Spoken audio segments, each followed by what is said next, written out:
এখানে নিয়ে নিয়েছি 4টা পেটির মাছ, লঙ্কা গুঁড়া, জিরার গুঁড়া, হলুদ, লবণ আর এই কয়টা জিনিস। চলুন তবে দেখি এটা কীভাবে বানাই। এটা কি ক্যাপসিকাম দিয়েছি মাঝখানে কেটে, এটাও দেব মাঝখানে কেটে, কষিয়ে দেব রান্নাতে, মাখা মাখা হবে আর দারুণ লাগবে রুটি দিয়ে খেতে।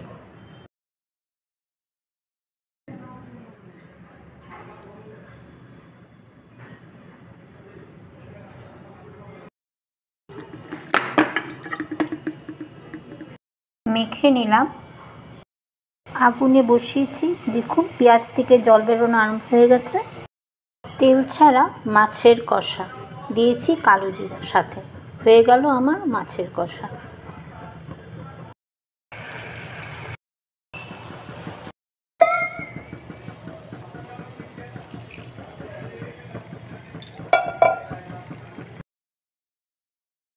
রেডি।